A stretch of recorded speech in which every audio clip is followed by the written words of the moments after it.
there's been a lot of inspiring activism going on in Rhode Island. The folks who've been organizing around restoring the bus pass, for example, free bus pass for elderly and disabled individuals, for example. So I think we see movement, and it's my pleasure to introduce Karen Malcolm, who is the coordinator of the newly formed Protect Our Healthcare Coalition.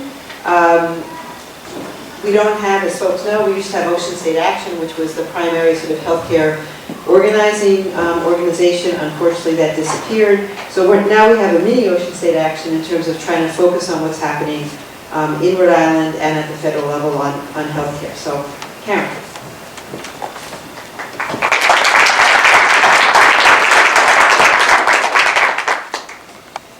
Well, this isn't a very happy day.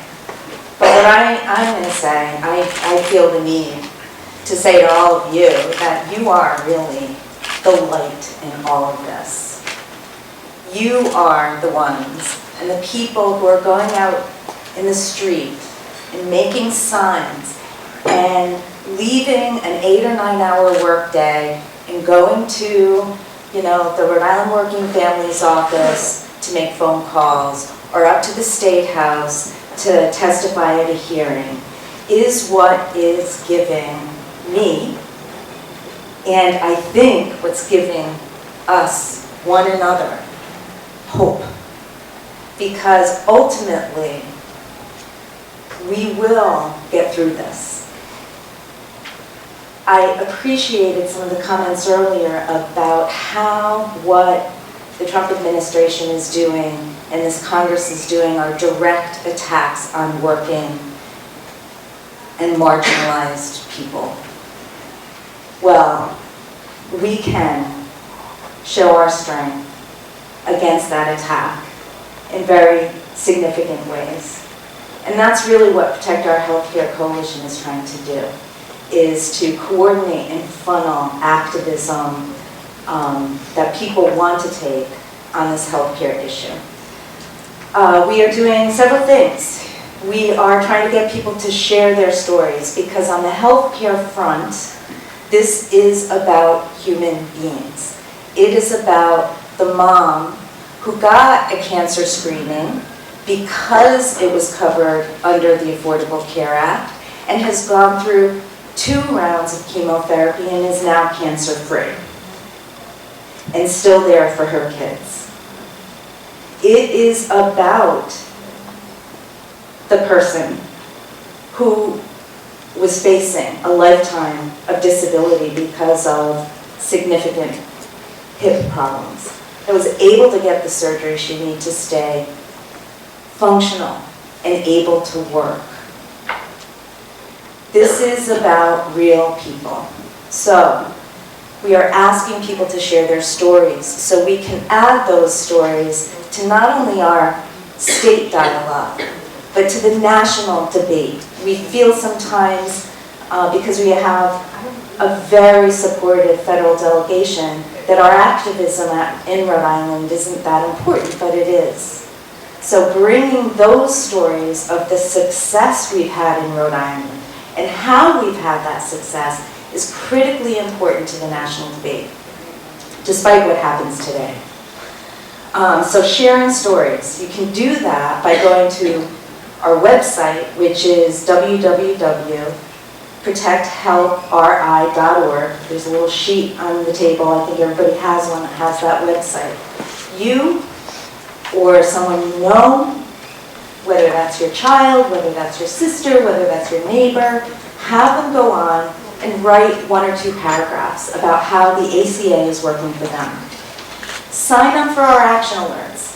We are doing a lot of things. So Linda's presentation today is something that's very important. Most people don't understand their health care, right? They don't understand how this very complex system works and how they can be more proactive as an advocate for themselves in that system. So Linda's presentation is something we've been trying to take out into the community. We want to come and do this for your board, for your staff, for your constituency base. for your neighborhood organization. So let us know. Pop us an email. My email is not on there, but you can email me through the website. Karen@protecthealthri.org. So sign up for action alerts. Be in touch with us to help those around you learn more about the issue.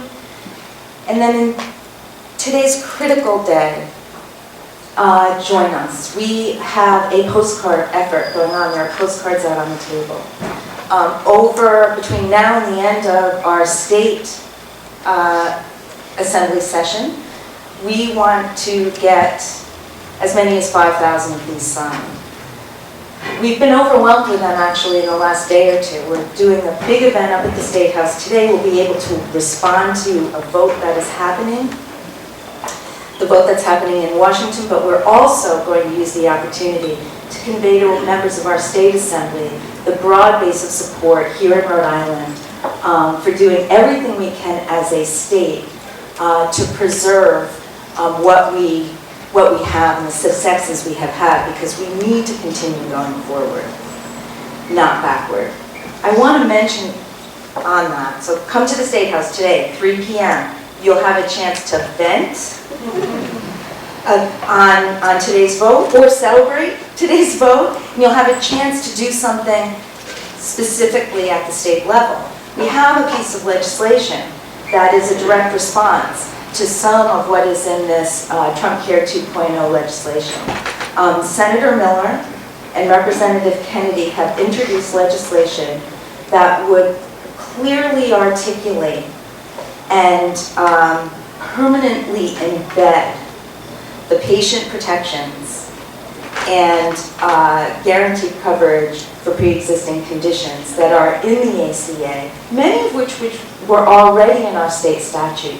But their legislation really solidifies that, so that if this change happens at the national level, Rhode Islanders can count on the fact that if they have a pre-existing condition, they will be covered, that if they are paying premiums for a plan, that plan will be meaningful. In other words, oh wow, I just had an accident and my insurance company won't cover my hospitalization. Oh wow, I need a mammogram. My insurance coverage won't pay for that. We need meaningful coverage. The ACA has given that to us, and the Miller-Kennedy bill will help sustain that. So we'll have a chance today to talk about that bill. We're going to continue collecting these cards and getting them up to the State House over the course of this legislative season. Then the other thing that we are doing is supporting our peers, as Amy said, in those states with moderate Republicans or more centrist Republicans who have been a no in the House on this.